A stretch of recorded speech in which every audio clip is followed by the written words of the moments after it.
दर्शकवृन्द टिकटकमा स्वागत छ। हामी टिकटकमा एकजना अतिथिसँग उपस्थित भइसकेका छौँ। पछिल्लो समय कोरोना भाइरसको यो महामारीले गर्दाखेरि धेरै कुराहरू थिलो भइसकेको छ। सबै क्षेत्रहरू यसबाट प्रभावित छन् र यही अवसरमा दिनरात मेहनत गरेर काम गरिरहनु भएका एकजना व्यस्त व्यक्तिसँग म कुराकानी गर्न गइरहेको छु। उहाँको समय व्यस्तताका बावजुद पनि हामीले उहाँसँग समय मागेका थियौँ। आज मसँग अतिथि हुनुहुन्छ जिल्ला कोभिड-19 सङ्कट व्यवस्थापन केन्द्र बाँकेका फोकल पर्सन हुनुहुन्छ नरेश श्रेष्ठ। आज हामीसँग कुराकानी गर्न र समग्र बाँके जिल्लाको कोरोनाको अवस्था र अहिले पछिल्लो समयमा मृतकको सङ्ख्या जसरी बढिरहेको छ यसमा के कारण हुन सक्दछन् त्यो कुराहरू र आम दर्शक माझमा पुर्याउने प्रयत्न आजको श्रृङ्खलामा गर्नेछु भने थोरै उहाँको व्यक्तिगत जीवनका विषयमा पनि जान्ने नै छौँ। र सबभन्दा पहिलेमा कार्यक्रममा आजका हाम्रा अतिथिलाई स्वागत गर्न चाहन्छु। तपाईँलाई स्वागत छ। आराम हुनुहुन्छ? हजुर, व्यस्त समय छ। मैले अघि पनि भने भूमिकामा होइन, तपाईँको यो व्यस्त समयको बावजुद पनि मैले तपाईँलाई समय मागेको छु र सकेसम्म धेरै कुराहरू तपाईँका मुखबाट सुन्न चाहन्छु र तपाईँहरूले गरेका क्रियाकलापहरू आम जनतासम्म पुर्याउने प्रयत्न पनि रहनेछ। अहिलेको व्यस्ततालाई जोडौँ न, कतिको व्यस्त हुनुहुन्छ यो समय, अहिलेको अवस्था, क्रिटिकल अवस्थामा? अब कोभिड-19 को महामारी सँगसँगै पहिलेका दिनहरूभन्दा अहिलेको दिनहरूमा हामी स्पेसली यो चिन्ह लक्षणहरू भएका बिरामीहरूकै व्यवस्थापनमा व्यस्त छौँ। पछिल्ला दिनमा केस लोडहरू पनि बाँकेमा बढेको छ। बाँके जिल्ला यो बाँके जिल्लाको मात्रै नभएर सुदूरपश्चिम प्रदेश, लुम्बिनी प्रदेश लगायत कर्णाली प्रदेशका धेरै केसहरू बाँके जिल्लाका कोभिड-19 आइसोलेसन अस्पतालहरूमा आउँछन्, स्पेसली कोवलपुर र नेपालगञ्ज भेरी अस्पताल।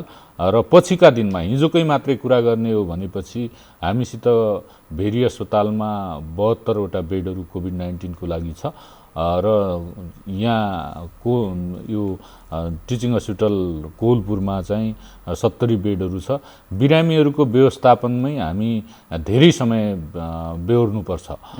स्पेसली यो सिभियर प्रकारका बिरामीहरू आउन खोज्नुहुन्छ, उहाँहरूसित समन्वयका कुराहरू हुन्छ। हिजो 72वटा बेड प्याक थियो, हामी त्यहीमै व्यस्त रह्यौँ। कसरी म्यानेजमेन्ट गर्ने? हिजो एउटा कैलालीकै बिरामी भनौँ, उहाँलाई हामीले चाहिँ तपाईँ अरू ठाउँ जानुहोस्, हामी लिन सक्दैनौँ भन्न नगयौँ र त्यहाँहरूको व्यवस्थापन, पिसिआर जाँचहरू भयो, त्यसपछि होम आइसोलेसनमा रहेका व्यक्तिहरूको मोनिटरिङका कुराहरू, स्थानीय तहसँग समन्वयका कुराहरू, अस्पतालसँग समन्वयका कुराहरूमै आज भोलिका दिनहरू जान्छ र गएको छ।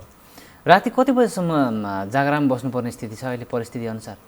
अब भन्नै सकिँदैन। राति आज 2:30 बजे, आज राति मात्रै बाँकेको भर्खर फ्लास आउट हामीले गरेका छौँ। दाङको तुलसीपुर 6 को बिरामीको मृत्यु भयो। 2:30 बजे मेसेज गर्नुहुन्छ, फोन गर्नुहुन्छ। अब उहाँहरूसित सब व्यवस्थापन कहाँ गर्ने, के गर्ने भन्ने कुराहरू हुन्छ। कुनै निश्चित टाइम हुँदैन। अब कोही बिरामीहरू सास फेर्न गाह्रो भयो भनेर पनि फोन गर्नुहुन्छ मेरो कोभिड नम्बरमा र उहाँहरूको समन्वय अस्पतालसँग समन्वयमा नै बित्छ। स्पेसली यो फिक्स टाइम भन्ने हुँदैन। तपाईँको यो रातभरि काम गर्दाखेरि एकातिर नागरिकको सेवामा खटिराख्नु भएको छ, आफ्नै स्वास्थ्य पनि त्यो हिसाबले जस्तो मानिसलाई जतिखेर रेस्ट चाहिन्छ भनौँ न, तपाईँहरू रात दिन खटिराख्दाखेरि कस्तो महसुस गर्नुहुन्छ? कस्तो ठाउँमा कस्तो बेलामा परिएछ भन्ने लाग्छ या होइन? जे जस्तो भए पनि, आफूलाई जस्तो घाटा नाफा जे जस्तो भए पनि रेस्ट नपाए पनि आम नागरिकको सेवा गर्न पाइएको छ भन्ने कुराहरूमा यसमा सन्तुष्टिहरू केही त्यस्तो? सन्तुष्टि म पूर्ण सन्तुष्टि छु। हामीले अब जागिरको दौडानमा नेपाल सरकारले तोकिएको तलब 37,000 जति हुन्छ मेरो अधिकृत लेभलको तलब। त्यही तलबमै मैले काम गरेको छु र आफू रिस्कमा छु, तर भगवानको कृपाले आजसम्म मलाई कोभिड-19 सुरु भएको, हामीले गत वर्षको फागुन 22 गते सुरु मिटिङ गरेका हौँ बाँके जिल्लामा कोभिड-19 को व्यवस्थापन सुरुवात गर्ने। त्यसपछिदेखि मलाई रुगाखुकीसम्म पनि लागेको छैन। सँगसँगै काम गर्ने अब प्रमुख जिल्ला अधिकारीज्यू र म नडराई काम गर्छौँ। सँगसँगै लगभग हामी धेरै कामहरूमा सँगसँगै हुन्छौँ। उहाँ कोभिड-19 बाट बिरामी पनि हुनुभयो, सँग सन्चो भइसक्नुभयो। तर मलाई हिजो पनि भन्नुहुन्थ्यो अस्ति म सरहरू फेसबुकमा एड हुनुहुन्छ भनेपछि मैले कोभिड-19 वार्डको फोटोहरू राखेको थिएँ, सेयर गरेको थिएँ। तपाईँ त्यहाँभित्र किन जानुभयो भन्नुहुन्थ्यो। म पोजिटिभ भए कि नभए हजुरलाई के थाहा, ग्यारेन्टी त छैन नि। त्यही भएर ममा इम्युनिटी छ, मलाई केही भएको छैन। अब समस्या चाहिँ मलाई छैन भनेर अब अनुरोध गर्नुहुन्छ तपाईँ गरिदिनुहोस्। हुन मैले गर्ने केही हुँदैन, तर चाहिँ त्यहाँ गइदिएर तपाईँले डाक्टर साहबसित कुरा गरिदिनुहोस् न भन्नुहुन्छ। त्यो एउटा आम नागरिक या बिरामीहरूलाई हौसला पनि हो नि है, तपाईँले त्यो हिसाबले जसरी आफूलाई प्रस्तुत गरिराख्नु भएको छ। हजुर, त्यो चाहिँ हो। आम नागरिकहरूले अब हुन क्लिनिकल केसहरूको व्यवस्थापन त डाक्टर साहबहरूले गर्ने हो। तर हामी गइदियो भनेपछि, म गइदियो भनेपछि उहाँहरूले के रिलिफ फिल गर्नुहुन्छ। अस्ति वेस्टर्नमा एकजना व्यक्ति मृत्यु भयो। उहाँहरूले चाहिँ विभिन्न उहाँलाई शङ्का भयो, बिरामी डाक्टरको केही समस्याले मृत्यु भयो कि भन्नुभयो। बर्दियाबाट मृत्यु भएको थियो। 2 गाडीमा मान्छेहरू आउनुभएको थियो। श्री साहब र म चाहिँ अब दिउँसैदेखि हामीलाई थाहा थियो त्यो केस, तर चाहिँ त्यहाँ अलि हङ्गामा हुन लाग्यो भन्नुभयो।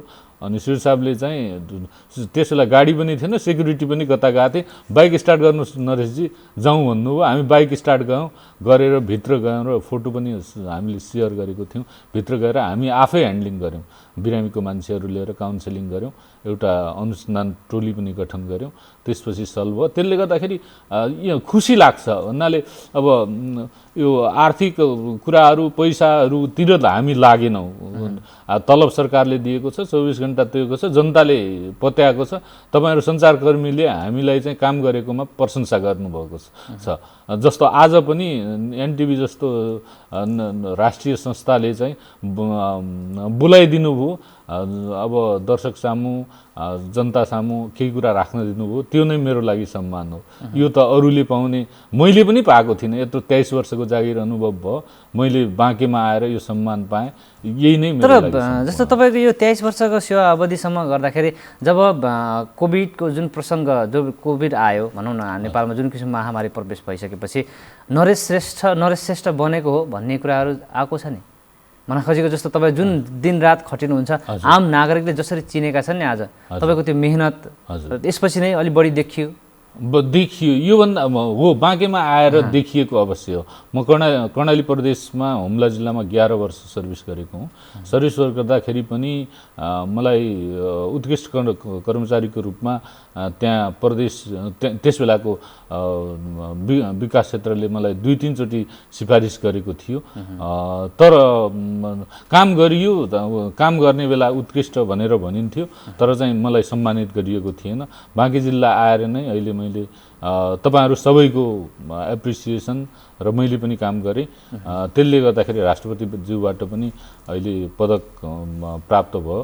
बाँकी जिल्लाले मलाई चिनायो, म गौरव गर्दछु र सबैप्रति आभारी पनि छु। र बाँके जिल्लाले चिनाउँदै गर्दाखेरि तपाईँ आफ्नै पनि स्वयं जुन किसिमले लगाव राखेर जुन किसिमले यो व्यवस्थापनमा खटिराख्नु भएको छ, त्यसको प्रशंसा पनि होला, सम्मान पनि होला। र यो खट्नका लागि त्यो खटाइ, मैले अघि पनि भने रात बिरात तपाईँहरू जसरी खटिराख्नु भएको छ सिडिओ साहेबको टोली सँगसँगै, र यो अवस्था आइरहँदाखेरि तपाईँलाई के कुराले चाहिँ यति धेरै प्रेरित गर्छ म चाहिँ खटिनुपर्छ, काम गर्नुपर्छ भन्ने कुरामा? अब मलाई के, मान्छे मर्नु र बाँच्नुमा चाहिँ अब कोभिडसँग रिलेटेड मृत्यु चाहिँ यदि हामीले केही गऱ्यौँ भनेपछि ऊ बाँच्न सक्छ। मृत्युको व्यथा मैले मेरो बुवा मृत्यु हुँदाखेरि अगाडि त्यति थिएन, बुवा मृत्यु हुँदाखेरि मैले भोगेको छु। मृत्यु हुँदाखेरि घर परिवार सबैलाई धेरै पीडा हुन्छ। त्यसले गर्दाखेरि मेरो कमजोरीले मैले अलिकति सहजीकरण गर्दाखेरि कोही व्यक्ति बाँच्छ भनेपछि म किन नलाग्ने भन्ने चाहिँ मलाई त्यो हुन्छ। स्पेसली पछिल्ला दिनहरूमा केही केसहरू मैले भोगेको छु जुन मैले उल्लेख गर्न चाहँदैन। हामीले यदि यति गरेको भएपछि यो बिरामी बाँच्थ्यो, 5-6वटा बिरामी बाँच्थ्यो भनेपछि भन्नेमा मेरो आफ्नो ठम्याइ छ। भन्नाले यति मैले अगाडि गरेको भएपछि अथवा हाम्रो डाक्टर साहबहरू हाम्रो संयुक्त टिमले यो मेकानिजम मिलाइदिएको भएपछि कोभिडको यो बिरामी मर्दैन भन्ने चाहिँ लागेको छ। त्यहीमा म इन्टरनली डाक्टर साहबहरूसित छलफल गरेर श्री साहबहरूसित छलफल गरेर योतिर गरौँ न भन्ने कुरामा म लागेको छु। त्यसले गर्दाखेरि मलाई एप्रिसिएसन, जीवन बचाउनुपर्छ भन्नेले मलाई एप्रिसिएसन गरेको छ। र तपाईँले गरेका क्रियाकलाप सँगसँगै यो बाँकेमा एउटा मेकानिजम जुन किसिमको संयन्त्रले काम गरिरहेको छ त्यसले गर्दाखेरि पनि कामहरू प्रभावकारी भइरहेको छ भन्ने कुराहरू छ। म यसको विषयमा पछाडि पनि आउँछु। म कार्यक्रमको केही फर्मेटमा प्रवेश गर्न चाहन्छु। मैले थोरै व्यक्तिगत जीवन तपाईँको जान्न चाहन्छु। विशेष गरी प्युठान जिल्लामा जन्मिएर अहिले दाङ बसाइ चलिरहेको छ। प्युठान जिल्लाको बाल्यकाल सम्झिनुहुन्छ? म प्युठान भिङ्ग्री, अहिले सरोदारी गाउँपालिका भिङ्ग्रीको त्यस बेलाको वार्ड नम्बर 2 मा जन्मिएको हुँ। सानै हुँदा लगभग 3 वर्ष हुँदाखेरि मेरो ड्याडी मम्मी चाहिँ रोजगारीको सिलसिलामा मुगु जिल्लामा जानुभयो। मुगु जिल्लामै मेरो माध्यमिक तहको शिक्षा त्यहीँबाटै भयो। त्यसपछि मैले जुम्लामा अध्ययन गरेँ। जुम्लामा सिएमए कोर्स अध्ययन गरेँ। त्यसपछि म स्पेसली कर्णालीमा बुवाआमा बस्नुभएको हुनाले त्यही कारणले गर्दाखेरि हुम्लामा धेरै सर्भिस गरेँ। 11 वर्ष म बसेँ र कर्णाली प्रदेश मलाई माया लाग्छ। अहिले चाहिँ यो प्रदेश चेन्ज भइसकेपछि पनि यो प्रदेशमा अब आउनुपर्छ भनेर आएको हुँ। र बाल्यकालको स्वभावको कुरा गरौँ। कस्तो स्वभावको व्यक्ति हुनुहुन्छ तपाईँ? कस्तो हुनुहुन्थ्यो त्यति बेला, अहिले कस्तो हुनुहुन्छ? एउटै हो प्रकृति? अब पहिलेदेखि नै मेरो प्रवृत्ति यही हो। म सबैको कुरा सुन्छु, नै कसैलाई भन्दिनँ, तर चाहिँ डिसिजन आफ्नो गर्छु। अहिले पनि बाँकेमा केही कुराहरू यसले आफ्नै कुराहरू लाद्छ भनेर भन्ने पनि आरोप मैले खेपेको छु। भन्नाले सबैको सल्लाह लिनुपर्छ, तर राम्रो नराम्रो आफैले सही डिसिजन चाहिँ व्यक्तिगत रूपमा मलाई कसैले क्रिटिसाइज गर्यो भन्नुहुन्छ, साथीभाइले पनि कसैले चाहिँ एप्रिसिएसन गरेको भन्नुहुन्छ, तर चाहिँ एप्रिसिएसन गरेको र क्रिटिसाइज गरेको हो होइन म आफूले डिसाइड गर्छु। नागरिकहरूले या भनौँ या तपाईँले भनेको जस्तो साथी सङ्गतिहरूले या व्यक्तिगत रूपमा भन्दाखेरि अन्य साथीहरूले व्यक्तिगत कुरा लाग्छ भन्दै हुन्छ नि, त्यस्तो कुराहरू सुन्दै गर्दाखेरि तपाईँ आफूलाई चाहिँ कतिको प्रभाव पार्छ त्यो कुराले? अरूले गरेको क्रिटिसाइज गरेकोले मलाई प्रभाव पार्दैन। मान्छेको आफ्नो व्यक्तिको सोचाइ, व्यक्तिको यो विचार ले प्रभाव भन्नाले मैले गरेको छु छैन, साथीले भनेको राम्रो कुरा साँच्चै मैले राम्रो गरेको छु त, अथवा चाहिँ नराम्रो गरेको भए मैले साँच्चै नराम्रो गरेको छु त भनेर मैले आफूले एनालाइसिस गर्छु र चाहिँ म अब के गर्नुपर्छ भन्ने कुरामा म जान्छु। त्यही अनुसार नै मैले आफ्नो डिसिजन गर्छु। रुचि के कुरामा राख्नुहुन्छ अलि धेरै? यो काम आफ्नो सेवा त छँदैछ, त्यो बाहेकका कुराहरूमा?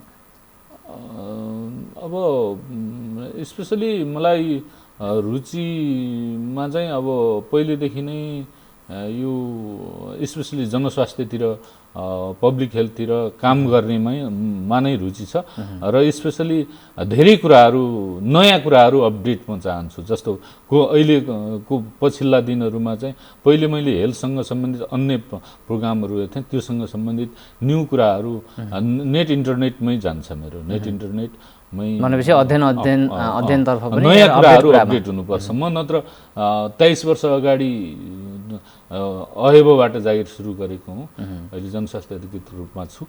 त्यस बेलाको त्यही कुरालाई गर्ने हो भनेपछि त त्यस बेलाको ट्रिटमेन्ट सिस्टम फरक थियो। अहिलेको ट्रिटमेन्ट सिस्टम, म्यानेजमेन्ट सिस्टम, डिजिजहरूको प्रिभेन्टिभ सिस्टमहरू फरक छ। समयअनुसार चेन्ज हुनुपर्छ भन्ने मेरो मान्यता हो। कोभिडकोमा पनि सुरुमा हामी भन्थ्यौँ अपडेट हुनुपर्छ, आफैले पनि अध्ययन गर्नुपर्छ, 1 मिटर डिस्टेन्समा बस्नुपर्छ भन्थ्यौँ, अहिले हामी 2 मिटर डिस्टेन्स, अहिले 6 फिट भन्छौँ। चेन्ज हुनका लागि अध्ययन गर्नुपर्छ भन्ने म भन्छु। यो बाल्य अवस्था र तपाईँको स्वभावपछि किशोरावस्थामा प्रवेश गरौँ, जुन तपाईँले पढाइको कुराहरू सङ्घर्षको कुरा गर्दै हुनुहुन्थ्यो नि, त्यो सिएमए बन्ने या भनौँ यो जो स्वास्थ्य क्षेत्रतिर आउनका लागि त्यो सपना थियो या कामको सिलसिलामा बुवाले गरेका या त्यो बुवाहरूसँग हिँड्दै गर्दाखेरिको अवस्थामा त्यो रहर पलायो या त्यसको लक्ष्य त्यो उमेरमै त्यही थियो? त्यस्तो केही थिएन। अब बुवा पनि शिक्षक भएको हुनाले मेरो यो लक्ष्य नै केही थिएन। अब मुगु गम्बडीमा बुवा पनि टिचर हुनुहुन्थ्यो, अब व्यापार पनि गर्थ्यौँ नेवारको छोरा। त्यो हिसाबले अब व्यापारतिर पनि म काम गर्थेँ। त्यसले गर्दाखेरि अब व्यापारतिर जान्छ कि यो पढ्दैन कि भनेर चाहिँ बुवाले चाहिँ अकस्मात एडमिसन गरिदिनु भयो जुम्लामा सिएमएमा। त्यसपछि चाहिँ त्यतातिर गइयो। त्यतातिर गइसकेपछि अब घरदेखि होस्टेलमा बस्ने त्यो हिसाबले अब हेलतिर गइयो। त्यसपछि पास हुने बित्तिकै नेपाल सरकारको स्थायी जागिर पनि थाहै भयो। त्यसपछि यतातिर नै लाग्यो। बुवाले सही डिसिजन गरिदिनु भएछ जस्तो लाग्छ आजकल? खुसी छु म भन्नाले जुन पोस्टमा मभन्दा धेरै हायर ऱ्याङ्कका सरहरू हुनुहुन्छ उहाँहरूले पनि एप्रिसिएसन गर्नुहुन्छ।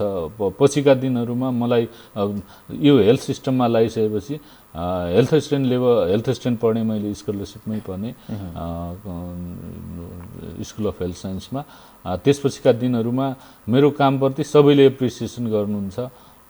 जुन जिल्लामा म बसेँ माथिल्लो लेभलबाट नै मलाई धेरै फोनहरू आउँछ त्यस जिल्लाको हेल्थसँग सम्बन्धित कुराहरू बुझ्नको लागि। डाइरेक्टर डिजी साहबहरू पनि अहिले पनि मैले गरेका पोस्टहरूमा डिजी साहबहरूको कमेन्ट गर्नुहुन्छ, राम्रो गर्नुभएको छ भन्नुहुन्छ, यो राम्रो गरेछौ, यस्तो गर्दै गर, यो गर है भनेर सल्लाह दिनुहुन्छ। मलाई त्यही नै खुसी लाग्छ। एउटा आम व्यक्ति जसले चाहिँ आफ्नो कर्तव्य या जिम्मेवारीलाई सही ढङ्गले पालना गर्यो भने समाजमा त्यसको प्रभाव राम्रो पर्दो रहेछ भन्ने कुरा महसुस गर्नुहुन्छ? त्यो चाहिँ गर्छु मैले आफू यसैमा मात्रै। साथीहरूको अन्य पेसाहरू छ, मेरो यो बाहेक पेसा छैन। मैले अब स्पेसली अध्ययनतिरै र यहीतिरै लागेको छु। मेरो अरू कसैको व्यापार होला के होला त्यस्तो पेसा छैन। पार्ट टाइममा मैले अब कोभिड-19 हुनुभन्दा अगाडि मैले यो लोकसेवाको क्लासहरू पनि पढाउँछु। कहिलेकाहीँ भिजिटिङको रूपमा कलेजहरूमा पनि पढाउँछु, हेल्थ एसिस्टेन्ट स्टाफ नर्स लेभलको। त्यसले गर्दाखेरि मेरो अध्यापनमै टाइम बितेको छ। अन्य पेसामा पढाइमा तपाईँ कतिको क्षमता राख्नुहुन्थ्यो त्यति बेला? या प्राथमिक तह माध्यमिक तहमा विषय गर्दाखेरि या स्वयं आफ्नो विषय पढ्दै गर्दाखेरि पनि? म यो 9 क्लाससम्म राम्रो मान्छे हुँ। 10 क्लासमा म अलि डेभिएटेड भएँ। 10 क्लासमा डेभिएटेड भएँ। त्यसपछि मैले ड्रप, बुवाले त पास हुन सक्दैनस् क्या भनेर ड्रप गरिदिनु भयो 1 वर्ष। त्यसपछि अर्को वर्ष मैले इक्जाम दिएँ। सबैमा मैले फर्स्ट डिभिजन गरेको छु।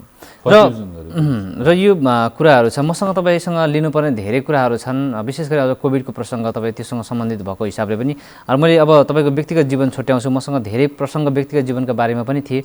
त्यो कुरालाई मैले अहिले चाहिँ स्थगित गरेको छु र अब म तपाईँको व्यावसायिक जीवनतर्फ फर्कन चाहन्छु। र जनस्वास्थ्य अधिकृत भएर काम गर्दाखेरिको अवस्था र अहिले जस्तो कोभिडले बाँकीमा पारेको प्रभाव र यसको अवस्था, तत्कालको अवस्थालाई थोरै विश्लेषण गरौँ न। बाँकी जिल्लामा लास्ट इयर अब विश्वव्यापी रूपमा कोभिड-19 भनेर लास्ट इयरको डिसेम्बर 31मा 2019 डिसेम्बर 31मा कोभिड-19 नामाकरण भइसकेपछि र चाइनाको युहान प्रान्तबाट बाहिर देशहरूमा पनि यो कोभिडका केसहरू देखिसकेपछि बाँके जिल्लामा पनि फैलिन सक्छ, ठुलो एरिया हो, यहाँ पनि केस देखा पर्न सक्छ भन्ने तयारीमा हामी लाग्यौँ। र फर्स्ट केस नै नेपालमा देखिएको फर्स्ट केस चाइनाबाट आएको स्टुडेन्ट जुन चाहिँ बाँके जिल्लाकै हुनुहुन्थ्यो, नेपालको पहिलो केस। त्यो हामीलाई सर्कुलर भएको थियो, बाहिर थाहा थिएन त्यस बेला नेपालको पहिलो केस बाँकेको हो भन्ने। त्यसपछि हामीले फागुन 22 गते फर्स्ट मिटिङ बस्यौँ। मिटिङ बसिसकेपछि अब हामी तयारी हुनुपर्छ भन्यौँ। तयारी हुनुपर्छ भन्यौँ र फागुन 17 गते हामीले पहिलो 3वटा स्याम्पलहरू बाँकेबाट लिएका थियौँ। स्याम्पलहरू लिएर काठमाडौँ त्यसबेला पठायौँ। पछिका केसहरू नेगेटिभ नै आए। त्यसपछिका केसहरू लकडाउन चैत्र 11 पछि लकडाउन भइसकेपछि अब डर लाग्ने अवस्था भयो। पछि हामीले वैशाख 19 गते फर्स्ट केस हामीले जोलनपुरवाको 65 वर्षीयको पुरुषमा देखा पर्यौँ। देखा परिसकेपछि पछिल्ला दिनहरू त्यसपछि चुनौतीपूर्ण हो। त्यस बेलाको अवस्था हजुरहरूलाई पनि थाहा छ, एकदम सन्त्रस्त अवस्था थियो। सबै बाहिर ननिस्कने, डराउने, अब बाँकेमा पनि कोरोना भयो भन्ने अवस्था। बाँकेको त्यस बेलाको अवस्थादेखि अहिलेसम्म आउँदाखेरि अहिले बाँकेमा हिजोसम्मको अवस्था हिजो साँझसम्मको 3624वटा पोजिटिभ केसहरू हुनुहुन्छ। करिब हामीसित आज केही डिस्चार्ज हुँदैछ।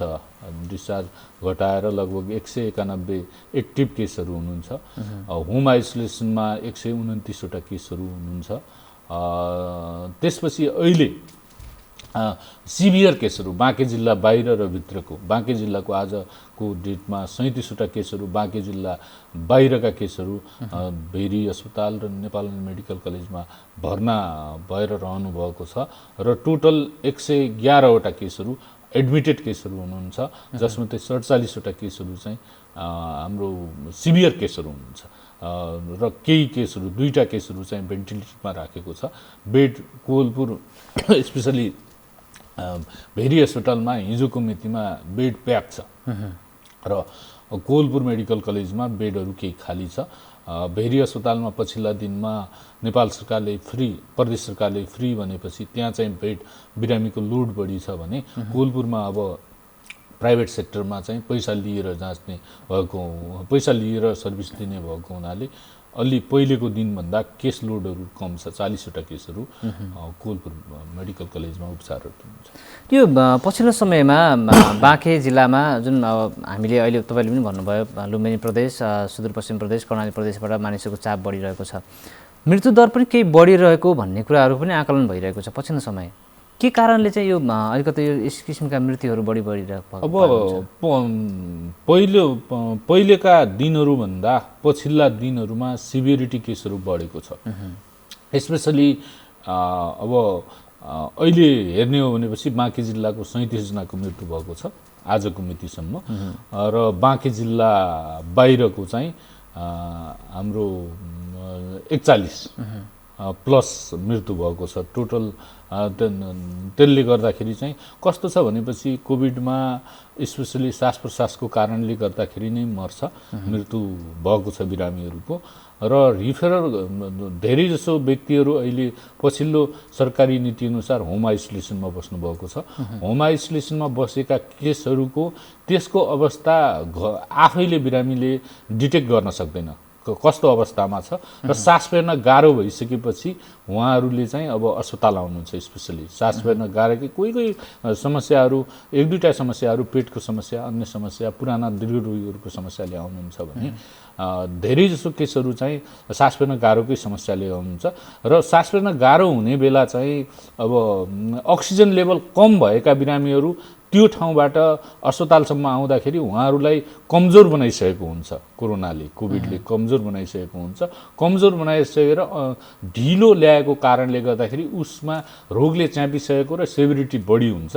त्यो सेभिरिटीलाई टाइमली म्यानेज गर्न नसक्ने र बढी सिकिस्त भइसकेको हुनाले व्यवस्थापन गर्न गाह्रो भएको कारणले मृत्युदर बढी देखिएको छ। स्पेसली बाँके जिल्ला बाहिरबाट आउने बिरामीहरू सिरियसनेस बढी छ र त्यहाँहरू स्पेसली आउने बित्तिकै पनि मृत्यु भएको छ। केही केसहरू चाहिँ तपाईँहरूले सञ्चार मिडियाले थाहा पाउनु होला, अस्तिको मात्रै मैले चाहिँ भर्याङमा जाँदा जाँदै मृत्यु भएको छ भनेर प्रेस विज्ञप्ति निकालेका थियौँ होइन। त्यसले गर्दाखेरि चाहिँ सिभियर केसहरू बाहिरबाट आउने यो डिस्टेन्स ट्रान्सपोर्टको कारणले गर्दाखेरि चाहिँ मृत्यु भएको धेरै देखियो। भनेपछि त यसको तयारी स्वयं व्यक्ति जसलाई चाहिँ कोरोनाको लक्षण देखिएको छैन उनीहरूले चाहिँ मलाई यो अवस्था आउँदैछ, यस्तो हुँदैछ भन्ने कुरा कसरी थाहा पाउन सकिन्छ? त्यसो भने अब बाँकी जिल्लामा हामीले काउन्सिलिङ गरेका छौँ। बाँकी जिल्लामा एउटा रिफरल मेकानिजमको के छ भनेपछि सम्बन्धित स्वास्थ्य शाखा अथवा वडा स्वास्थ्य शाखाले चाहिँ बिरामीको मोनिटर गर्छ। प्रत्येक दिन होम आइसोलेसन बसेकाको मोनिटर गर्छ। हामीले पल्स अक्सिमिटर भनेर भन्छौँ। त्यो पल्स अक्सिमिटरको माध्यमबाट उसको शरीरमा अक्सिजनको भ्यालु कति छ, मात्रा कति छ, कन्सन्ट्रेसन कति छ भन्ने कुराहरू हामी मोनिटर गर्छौँ। र यदि त्यो बिरामीको पल्स अक्सिमिटरबाट अक्सिजनको मात्रा 95% भन्दा ड्रप भयो भनेपछि तत्कालै हस्पिटल पठाउनुहोस् भनेर भन्छौँ। त्यो मेकानिजम बाहिरबाट आउने बिरामीहरूको भएको देखिँदैन। उहाँहरूले न रिफरल कार्डबाट आउनुहुन्छ, मात्रै फोन गरेर आउनुहुन्छ। स्वास्थ्यकर्मीको त्यहाँको स्थानीय तहले पनि समन्वय गरेको देखिँदैन। र त्यो समन्वय उहाँहरूले गरिदियो र होम आइसोलेसनमा भएका व्यक्तिहरूको मोनिटर गरिदियो भनेपछि र चाहिँ उहाँहरूलाई टाइमली अस्पतालसम्म पुर्याउनको लागि व्यवस्थापन पनि अहिले कोभिडको बिरामीमा स्पेसली कस्तो चाहिन्छ भनेपछि रिफर गर्ने ठाउँदेखि अथवा बिरामी लिने ठाउँसम्म बिरामीलाई अक्सिजनको आवश्यकता परेको हुनसक्छ। त्यो अक्सिजनको व्यवस्थापन अझ सकिन्छ भनेपछि सँगसँगै एम्बुलेन्समा चाहिँ स्वास्थ्यकर्मीको व्यवस्थापनसम्म गर्न सकियो भनेपछि धेरै केसहरूको मृत्युदर चाहिँ हामीले घटाउन सक्छौँ। र अब तपाईको यो मेकानिजमको कुरा गर्दैछु। तपाईँ स्वयं सिडिओ साहबदेखि लिएर अन्य तपाईँको एउटा टिम छ जसले चाहिँ तत्काल रेस्क्युका लागि पनि एकदम धेरै प्रयत्न गरिरहेको छ। त्यो कसरी त्यो बन्यो, कसरी काम गरिरहेछ त्यो टिमले? अब हामीसित डिसिसिएमसी अन्तर्गत डिसिसिएमसीले जिल्लाको टोटल लिडिङ गर्छ। हाम्रो डिसिसिएमसीमा भेरी अस्पतालको मेसु डाक्टर साहब पनि मेम्बर हुनुहुन्छ, मुख्य मेम्बर नेपाल सरकारको तर्फबाट। उहाँ नै हेल्थको रिसोर्स पर्सन हो बाँकी जिल्लाको लागि भने कोलपुर मेडिकल कलेजको डाक्टर साहब यो म्यानेजिङ डाइरेक्टर पनि त्यसको मेम्बर हुनुहुन्छ। त्यसपछि जिल्लाको सुरक्षा मेकानिजम छ र त्यो डिसिसिएमसी टिमले स्थानीय तहसँग पनि समन्वय गर्दछ। त्यो स्थानीय तहले अब हिजो पनि मिटिङ थियो, कसरी हामीले कुन कुन ठाउँमा हाम्रो विक पोइन्ट छ र आउँदो दिनमा डिजिजको प्रिभेन्सन रोकथाम र नियन्त्रणका लागि कसरी हामीले गर्ने भन्ने बारेमा छलफल हुन्छ। र नयाँ कुरा भएपछि जस्तो दसैँ तिहार आयो, भिडभाड हुन्छ, त्यसलाई कसरी नियन्त्रण गर्ने भन्ने कुराहरू लगायत बिरामी भएको ठाउँबाट अस्पतालसम्म पुर्याउनको लागि कुन मेकानिजम गर्ने, बेडको अहिले बिरामीको लोड कति छ, त्यहीको आधारमा बिरामीको बेडलाई अब एक्सटेन्सन कसरी गर्ने लगायत सम्पूर्ण कुराहरूको बारेमा छलफल हुन्छ। त्यही छलफलको आधारमा निर्णय हुन्छ र त्यही निर्णयलाई हामी कार्यान्वयन गर्छौँ। भनेपछि डिसिसिएमसीले जुन किसिमको मेकानिजम छ तपाईँहरूको त्यो भित्र, त्यसले चाहिँ कुराहरू जुन तपाईँले भन्नुभयो भने प्रभावकारी बनाउनका लागि परस्पर छलफल र विक पोइन्टहरूमा चाहिँ कुराकानी भइराख्ने हो। भइरहन्छ। जस्तो अहिले हामीसित हिजो मात्रै सरहरूलाई जानकारी प्राप्त भयो होला, बाँकेमा चाहिँ अब पिपी लगायत सामग्रीहरूको कमी भयो भनेपछि अस्ति एनजिओ फेडरेसनहरूसित पनि छलफल भएको थियो। हिजो मात्रै 115वटा पिपी लगायत अन्य सामग्रीहरू हस्तान्तरण गर्यो एनजिओ फेडरेसनले। त्यस्तै गरेर जुन ठाउँमा हामीसित विक हुन्छ, जस्तो हामीले बाँकी जिल्ला बाहेक अन्य जिल्लामा छैन, डिसिसिएमसी आफैले चाहिँ साँझ पख हामीले अब कसैको एक्सेस नपुगेको अथवा दिउँसो कार्यालय समयमा व्यस्त होला, जान नसक्ला पिसिआर गर्न, अथवा कोही एकदमै गरिब होला, कोही चाहिँ सिरियस होला, त्यस्तो बिरामीहरूको लागि साँझ पख हामीले चाहिँ बाँकी जिल्लामा मात्रै हो, अन्य ठाउँ हुँदैन, 7 देखि 5 बजेसम्म चाहिँ हामीले पिसिआर जाँच स्याम्पल कलेक्सन आफै गर्छौँ। त्यस्तो कोही एकदमै गर्न नसक्ने गरिब छ, विद्यार्थीहरू होस्टेल भाडामा बसेका हुन्छन्, हामीलाई फोन गर्छन्, सर हामी चाहिँ विद्यार्थी हो, हामीसित पैसा छैन 200 गर्ने, त म बिरामी छु भनेर फोन गर्छन्। कोही भाडामा बसेको लेबरहरू हुनुहुन्छ, उहाँहरूले फोन गर्नुहुन्छ त्यस्तो व्यक्तिको लागि। र कोही सिरियस छ, अब भोलि जाँच सास फेर्न एकदमै गाह्रो भयो, म गाडीमा ल्याउँछु बिरामी भन्नुहुन्छ, त्यस्तो बिरामीहरू हामीले चाहिँ दैनिक पिसिआर जाँच गरेका छौँ। र भन्नाले डिसिसिएमसीले चाहिँ जिल्लामा के को कुरा कोभिड म्यानेजमेन्टको लागि के कुराको कमी छ त्यो कुरामा तत्काल एड्रेस गर्न प्रमुख जिल्ला अधिकारीज्यू आफै नै अगाडि सर्नुहुन्छ। आफै नै अगाडि सरेर चाहिँ हामीलाई त अब सकेसम्म हाम्रै त्यो पहुँचबाट गर्छौँ, नत्र सरमा त्यो कुरा पर्यो भनेपछि आफै नै बिरामी कहाँ पुग्नुहुन्छ। त्यसले गर्दाखेरि कोभिड-19 व्यवस्थापन गर्नको लागि एउटा सक्षम लिडर डिसिसिएमसीले पाएको छ र हामी इन्भाइरोमेन्ट त्यस्तो बनेको छ, त्यसमा तपाईँहरू पनि भागीदार हुनुहुन्छ। यो पोजिटिभ मेसेज दिनुभएको छ हामीबाट हुन डिसिसिएमसी लगायत मबाट पनि केही कमी कमजोरी भएको होला। बाँकेको मिडियाकर्मीले कहिले पनि हामीलाई चाहिँ त्यो विकनेसलाई चाहिँ भनिदिएपछि त हामी अलिकति काम गर्नको लागि अलि अप्ठ्यारो मान्छौँ, त्यो गरिदिनु भएन। बरु व्यक्तिगत तहले यो कमजोरी भएको छ है भनेर भन्नुहुन्छ, यो सुधार्नुहोस् भन्नुहुन्छ। तर बाहिर समाजमा बाहिर सबैमा चाहिँ हाम्रो छवि चाहिँ बढाइदिनु भएको छ, त्यसको लागि हामी आभारी पनि छौँ। स्थानीय पालिकाहरूले तपाईँहरूलाई कतिको सहयोग गरिरहेको पाउनुहुन्छ? बाँके जिल्लामा स्थानीय पालिकाले सँगको समन्वय एकदम राम्रो छ। अब बाँके जिल्ला मात्रै हजुरलाई अवगत नै होला, बाँके जिल्ला मात्रै हो हामीले होम आइसोलेसन नेपाल सरकारले घोषणा गरेको समयभन्दा पछि सञ्चालन गरेका हौँ। सकेसम्म होम आइसोलेसनमा बिरामीलाई अब कम्युनिटी ट्रान्समिसन हुन्छ त्यसको राम्रो सेक्योर तरिकाले मात्रै होम आइसोलेसन गर्छ भनेर हामी लागेका हौँ। र बाँके जिल्लामा बिरामीहरू आइसोलेसनमा राख्नको लागि हामीसित करिब 26वटा आइसोलेसन सेन्टरहरू थियो, अहिले हामीसित कम छ र प्रत्येक पालिकामा अहिले 5 देखि 10 शय्याको अस्पताल पनि बनाउँदै हुनुहुन्छ। कोलपुर जानकी लगायत केही पालिकाले सञ्चालनमा गरिसक्नु भएको छ र स्थानीय तहले पनि हामीलाई त्यो कोभिड अस्पतालहरू कोभिड आइसोलेसन सेन्टर सञ्चालनका लागि उहाँहरूले स्वास्थ्यकर्मी लगायत चाहिँ आर्थिक सहयोग समेत गर्नुभएको छ। यो जस्तो अब त्यो कुरा त रहनै छँदैछ, जाडोको मौसम पनि सुरु हुँदैछ। पहिला चाहिँ कोभिडका विषयमा के भनिन्थ्यो भन्दा चिसो मौसममा कोभिडले धेरै आक्रमण गर्छ पनि भनिन्थ्यो र अहिले चाडपर्वको मौसम चलिरहेको छ, सिजन पनि चलिरहेको छ। दसैँ त हामीले बिदा गरिसक्यौँ, तिहार भर्खरै सकिएको छ, छठ पर्व सुरु भएको छ। डिसिसिएमसी लगायत तपाईँको टिमले चाहिँ अबको यसपछिको प्रभाव या यसपछि कोरोनाले पार्ने जुन किसिमको असरलाई कतिको मूल्याङ्कन गरेको छ, के कस्तो मूल्याङ्कन गरेको छ? तिहार पछिका दिनहरूमा सिभियर केसहरू बढेको छ र तपाईँले भन्नुभएको जस्तो यो जाडो सिजनमा स्पेसली यो कोभिड भनेको फोक्सोकै कारणले, फोक्सो कमजोरीको कारणले, फोक्सोमा निमोनिया भएको कारणले नै मृत्यु हुने गर्दछ।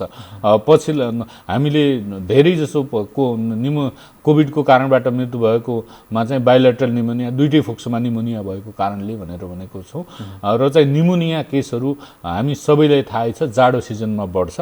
निमोनियाका केसहरूको सेभिरिटी अथवा कडापन बढ्छ। त्यसले गर्दाखेरि पछिल्ला दिनहरूमा चाहिँ अब निमोनियाबाट बच्नको लागि जे तरिकाहरू अवलम्बन गर्नुपर्छ, त्यो बच्चाहरूलाई हुने निमोनिया जस्तो यो जाडोको कारणले गर्दाखेरि अब ठुलालाई पनि सेभिरिटी कोभिड सेभिरिटी बढ्ने हुनाले रोकथामका उपायहरूमा चाहिँ अब एउटा चिसोबाट बच्नु पनि हो, त्यो लगायत उसको पोषणका कुराहरू अब ऊ स्वच्छ भयो, उसको प्रतिरक्षा प्रणाली इम्युनिटी सिस्टम भन्छौँ त्यो चाहिँ बलियो भयो भनेपछि, कम हुन्छ भनेपछि त्यति नै महत्त्वपूर्ण कुराहरूमा चाहिँ यो रोकथामका उपायहरू जुन चाहिँ हामीले भन्दै आएका छौँ सबैले। लकडाउनले म त भन्छु भन्नै पर्दैन, एफएम खोल्यो, टिभी खोल्यो, जे खोल्यो त्यही कोभिड रोकथामकै कुराहरू त्यस बेला बजिरहेको थियो।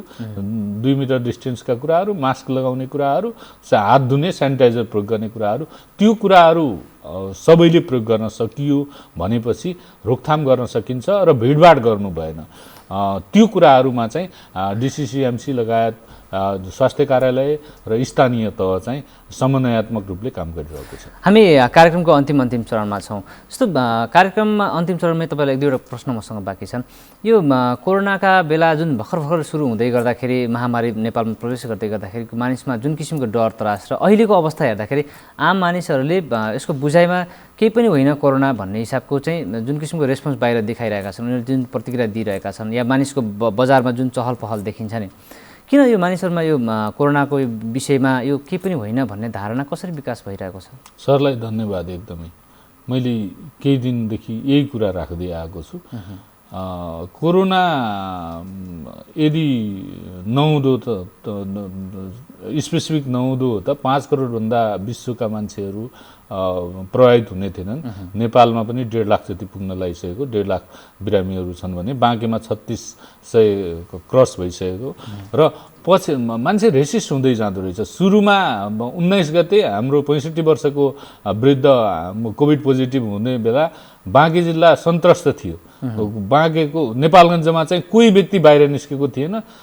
भेरी अस्पतालको मेसु डाक्टर प्रकाश, म र चाहिँ जिल्ला प्रहरीको इन्सपेक्टर सुरज खत्री, हामी 3 जनाले लिएर उहाँलाई त्यहाँ राखेको, बाहिर निस्किने कोही थिएन भने पछि मान्छे रेसिस्ट हुँदै गयो र अन्य कुराहरू सोसियल कारणहरू पनि। अब मान्छे लामो समय लकडाउन हुँदाखेरि चाहिँ अब उहाँहरूलाई खाना बस्नको अभाव भयो। अहिले त्यो लकडाउन खुल्ने बेला हामी चाहिँ अब लकडाउन लम्ब्याउनु पर्छ भन्ने बेला त्रिभुवनचोकतिर चाहिँ त्यो लेबरहरूसित कुरा गर्दाखेरि हामी उहाँहरू आक्रामक हुनुहुन्थ्यो हामीसित, बन्द गर्ने, हाम्रो परिवार पाल्ने कसले भनेर भन्नुहुन्थ्यो। तर चाहिँ अहिलेको दिनमा पनि जुन बेला त्यस बेलाको सन्त्रस्त अवस्था छ, अहिले पनि डराउने नै अवस्था छ। त्यो डराउने अवस्था कसलाई छ भनेपछि जो कोभिड पोजिटिभ भएर त्यो बिरामी चाहिँ चिन्ह लक्षण देखेर कोभिड अस्पतालमा भर्ना भएको छ, तिनीहरूको अवस्था हेर्ने हो भनेपछि अहिलेको अवस्था पनि डरलाग्दो छ। भेन्टिलेटरमा राखिरहेको छ, अक्सिजन लिइसकेको छ, अक्सिजन मास्क निकाल्ने बित्तिकै उहाँहरूको अक्सिजन लेभल घट्छ, कुन बेला जाने थाहा छैन।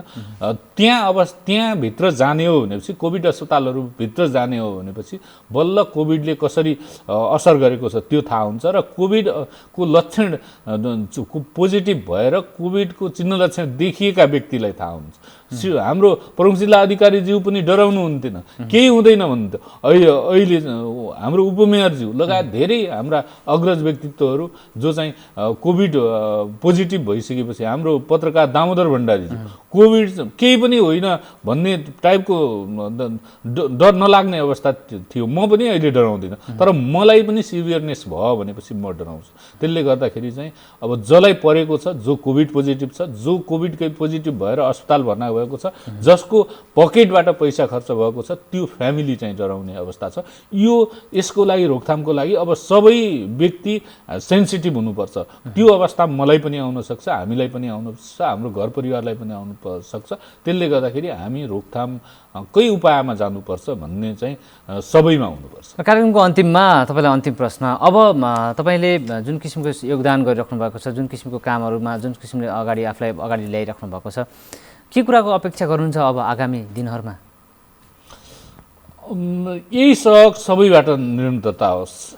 स्थानीय तहसँगको समन्वय, भेरी अस्पताल, नेपालगञ्ज मेडिकल कलेजसँगको समन्वय र उहाँहरूको सद्भाव सहयोग, डिसिसिएमसीको सक्रियता, यी कुराहरू हामीसित होस् र सबै व्यक्तिहरू घर परिवारमा भएका कुनै व्यक्ति कोभिड पोजिटिभ छ भनेपछि त्यो व्यक्तिलाई चाहिँ अरू व्यक्ति, कम्युनिटीको अरू व्यक्ति परिवारसँग रोक्नको लागि होम आइसोलेसनमा गर्नुपर्ने मेकानिजमहरू उहाँहरूले क्वालिटी मेन्टेन गरेर होम आइसोलेसनमा बस्नु पर्यो र चिन्ह लक्षण देखिने बित्तिकै चाहिँ उहाँहरूलाई टाइमली अक्सिजन चाहिन्छ भनेपछि अक्सिजनसहित त्यहाँको स्वास्थ्य कर्मीहरूबाट अथवा त्यहाँको स्थानीय तहबाट अस्पतालसम्म सुरक्षित तरिकाले उसको अक्सिजन लेभल मेन्टेन गरेर पठाउने व्यवस्था गरियो भनेपछि आगामी दिनमा अब कोभिडबाट हुने मृत्युदरलाई घटाउन सकिन्छ र कोभिडको यो फैलने दर पनि घटाउन सकिन्छ। हामी अब दुईटा कुरामा मात्रै लाग्नु छ। कोभिड कम्युनिटीमा भएका, कोभिड होम आइसोलेसनमा भएका व्यक्तिहरूबाट अर्को व्यक्तिमा बिरामी नसरोस् र चाहिँ यदि चिन्ह लक्षण देखिएर सेभियर भयो भनेपछि त्यो व्यक्तिलाई सुरक्षित तरिकाले अक्सिजन लेभल मेन्टेन हुने गरेर अस्पतालसम्म पुर्याउनको लागि राम्रो मेकानिजम व्यवस्थापनमा स्थानीय सरकार, प्रदेश सरकार, सङ्घीय सरकार लगायत तपाईँ हामी सबै लाग्यौँ र त्यो प्रकारको मेकानिजम मिलाउनको लागि सबैले सहयोग गऱ्यौँ भनेपछि अवश्य नै यसलाई नियन्त्रण गर्न पनि हामीलाई सहयोग हुन्छ र चाहिँ सिभियर भएर बिरामीको मृत्युदरलाई घटाउन पनि सहयोग हुन्छ। त्यही नै मैले अपेक्षा गर्छु। हस्, मैले टुङ्ग्याएँ आजको कुराकानी र हामीलाई समय दिनुभयो, व्यस्त समयको बावजुद पनि स्टुडियोसम्म आइदिनु भएको छ। तपाईँलाई धेरै धेरै धन्यवाद व्यक्त गर्छु। धन्यवाद एनटिभी कोलपुर टिम लगायत हजुरलाई। दर्शकवृन्द, आज हामीले कुराकानी गऱ्यौँ जिल्ला कोभिड-19 सङ्कट व्यवस्थापन केन्द्र बाँकेका फोकल पर्सन हुनुहुन्थ्यो नरेश श्रेष्ठज्यूसँग कुराकानी गऱ्यौँ। उहाँसँगको कुराकानी तपाईँलाई कस्तो लाग्यो हामीलाई प्रतिक्रिया जनाउन सक्नुहुनेछ। र अब भने हामी सहित म अतिथिसहित र म पनि बिदा माग्दछु। नमस्कार।